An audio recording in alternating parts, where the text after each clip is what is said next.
انا دورت على بنتي قبل الفطار، لقيتها جوه الحمام، والمصيبه مش في كده، لما فتحت عليها الباب فجاه لقيت منظر صعب جدا محدش يقدر يستحمله، ولقيتها في وضع صعب قوي. ارجوكم قولولي انا كأم اتصرف ازاي بعد بشاعه المنظر اللي انا شفته، وكملوا معايا للاخر وقولولي اتصرف ازاي. وقبل ما نكمل موضوع حلقتنا النهارده، يا ريت كلنا في التعليقات نصلي على الحبيب المصطفى عليه الصلاه والسلام.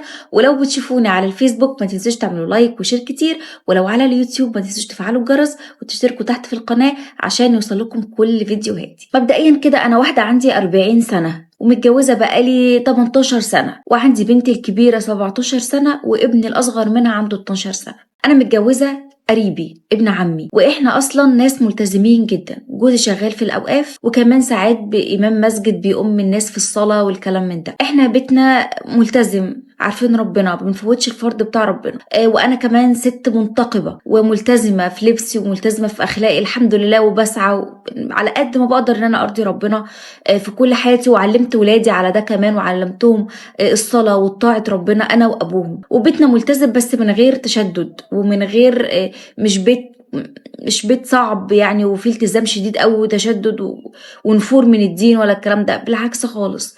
وعلى قد ما بنقدر ملتزمين في كل حاجة في حياتنا، لا بنقسي حد ولا لينا علاقة بحد، قافلين على نفسنا بيتنا وخلاص على كده. أنا في بداية حياتي كانت علاقتي بابن عمي كعيلتين، كنا قريبين مع بعض وكنا متربين مع بعض. ويشاء القدر لما جينا كبرنا ودخلنا الجامعات اتخطبنا، قدمونا لبعض واتخطبنا، وبعد كده فترة اتجوزنا. فترة الخطوبة كان خطيبي أبو ولادي كان ملتزم جدا بكل الضوابط الشرعية بالنسبة لرؤيتي أنا كخطيبته، كان ملتزم جدا. وكان كمان يعني كان شخص سلس ومحترم، مشفتش منه أي تجاوز أخلاقي ولا أي نوع من أنواع التجاوز، بالعكس.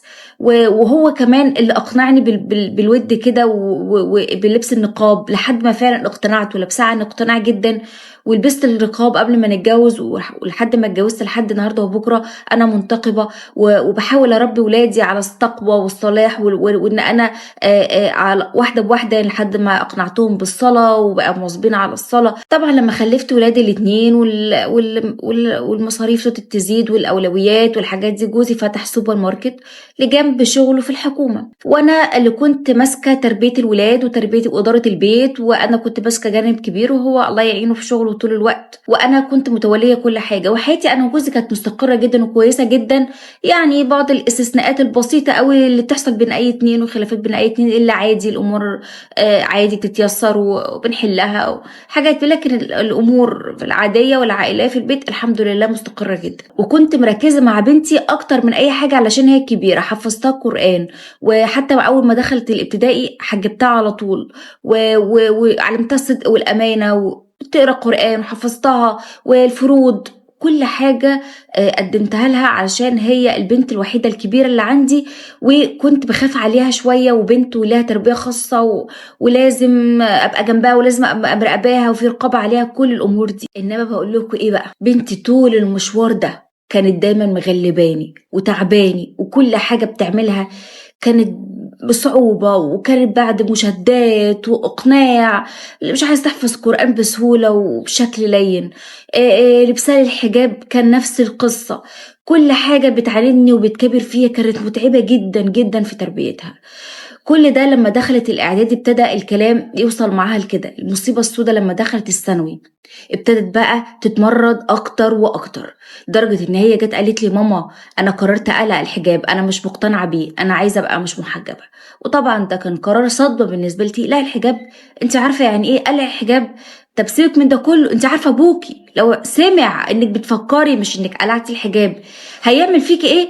ده هيموتك، هيخلص عليكي، مش هيسيبك في الدنيا. انت ايه اللي انت بتقوله ده؟ انت عايز تغضبي ربنا على بعد ما خلاص وصلتي لمرحله زي دي وكبيره؟ ازاي؟ انا مش عارفه هي طالعه عامله كده ليه. انا عمري ما قصرت معاهم ولا مع حتى اخوها، ولا كنت بتغابى عليها في التصرفات. لما جت قالت لي سيبيني براحتي، سيبيني اعمل اللي انا عايزاه، قلت لها اتكلمت معاها مش باللين من غير شده، واقنعتها وقلت لها مش هينفع، احنا اتربينا طول عمرنا على طاعه، ازاي تقلها الحجاب؟ وقلت لها في نفس الوقت قرار ابوها لو عرف افكارها واللي في دماغها هيعمل فيها ايه. كل ده كوم، وسلوكياتها كمان نفسها اتغيرت جدا. حاولت اصاحبها، حاولت احتويها، حاولت اكون ليها صحبه اكتر من ام، لكن كانت بتتمادى كل مرة في تصرفاتها، أدخل ألاقيها تسمع أغاني ومعلية صوت الأغاني، تفتح مسلسلات كلها مشاعر ورومانسية وحاجات فيها مشاهد مش أحسن حاجة، وتقعد على السوشيال ميديا وتهزر وتضحك وبصوت عالي، مفيش تحفظ، مفيش حاجة. هي اتربت، أنا ما ربيتهمش على كده. وطبعا أنا مقتنعة باللي أنا بقوله، في نفس الوقت خايفة من رد فعل أبوها لو شافها بالوضع ده. أنا حاسة إن سلوكياتها كلها في النازل وفي التدني، وأنا مش حابة بنتي تبقى كده، ولا حابة أشوفها بعد تعبي عليهم وإن أنا اللي قاعدة ماسكة البيت في الآخر يبقى ده النتاج. كنت دايما أروح أقول لأخوها ما تقولش حاجة لأبوه، وأنا كان بيجي لي وقت بصراحة بيبقى نفسي أروح أقول لجوزي بنتك بتعمل كذا وأنا مش قادرة عليها ومش قادرة أسيطر عليها، لكن كنت بخاف من رد فعله، وكنت بخاف عليها تعاند أكتر أو يعاقبها عقاب شديد أو حتى يمنعها من دراستها ويمنعها من الخروج. مش عارفة أعمل إيه، حاولت أحتوي ما فيش نافع، أشد مش نافع، خدت منها التليفون وعاقبتها يومين، برضو حسيت إن هي مش جاية بأي نوع، مش عارفة أتعامل معاها. فضلت ماشية معاها على المنهج ده، اللين والاحتواء والمصاحبة وشوية شدة، لحد ما وقعت في حاجة خطيرة جدا، وحصل منها تصرف أنا مش قادرة أنساه ولا قادرة حتى أعالجه، ومش عارفة أعمل إيه. إحنا عندنا لحد ما تم هل علينا شهر رمضان الكريم، وإحنا لينا طقوس في بيتنا في رمضان، إن إحنا بنختم القرآن كلنا وبنعمل سباق، واللي بيلحق يختم الأول أو بيعمل أجزاء أكتر بيبقى له هدية قيمة جدا مني ومن باباه. وان احنا بنقيم الليل وصلاة التهجد، يعني احنا بنسارع في رمضان. دي طقوسنا من يوم ما هم اتولدوا. وفي يوم كنت واقفة في المطبخ بحضر الأكل علشان الفطار، وليم ده ربنا قرر انه يرفع غطا الستر عن بنتي لحد كده، وأراد انه يكشفها ويفضحها قدام عيني واشوف اللي بنتي بتعمله. وانا واقفة في يوم جوه المطبخ بعمل الأكل، سامعة صوت لأن المطبخ عندي جنب الحمام مباشرة، يعني أقدر أسمع. سامعة صوت كلام كده، في صوت خارج. فناديت على ابني بقول له يا حبيبي يا أختك فين؟ قال لي مدة في الحمام بقالها حبة. بصراحة قلبي كأم اتقبض، وحسيت إن في حاجة مش طبيعية. طب هي بتعمل إيه ده كله جوه الحمام؟ طب بتكلم مين؟ حاولت إن أنا أستنى شوية لحد ما تطلع وأشوف هي بتعمل إيه، لحد ما حسيت لأ في حاجة مش طبيعية. فقررت ان انا افتح عليها باب الحمام فجأة، خصوصا ان انا عندي الحمام ملوش مفتاح من جوه وملوش قفل. فقررت ان انا ادخل واشوف بنتي بتعمل ايه وبتكلم مين. معرفش ايه اللي خلاني اعمل التصرف ده واجرؤ عليه، بس حسيت ان في حاجة مش طبيعية لحد ما سمعت وشفت كل حاجة بودني. دخلت عليها فجأة، وهنا كانت المصيبة اللي شفت فيها بنتي.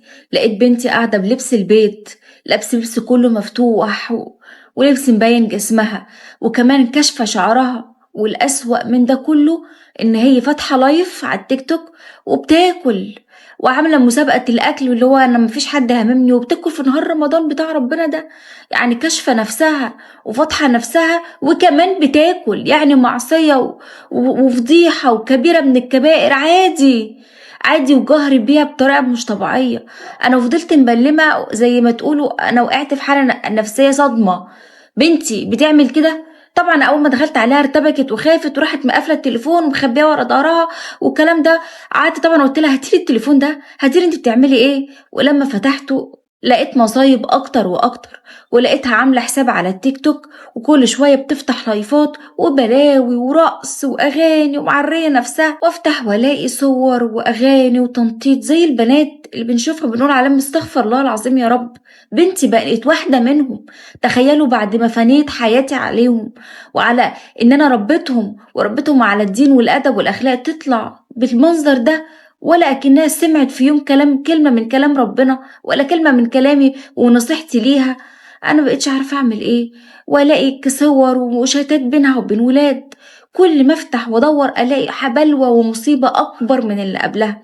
واللي صدمني اكتر واكتر فكرة ان هي داخلة تحدي مع الناس، وكل الناس والافات من الناس بيشوفوها وهي عاملة تحدي على ان هي تفطر في نهار رمضان، وبتاكل وعاملة سباق على الفطار وواقفة وتضحك وفاتحة وتسمع اغاني وحاجات غريبة جدا. عمرها ما كانت تخطر على بالي ولا تيجي في دماغي ابدا. انا بصراحة ما حسيتش بنفسي، وقلت انا دلعتك كتير وطبطبت عليك كتير واتكلمت معاكي بالعقل كتير، لكن مش نافع. وانهلت عليها بالضرب زي المجنونة، ضربتها ضرب صعب جدا من غلي منها.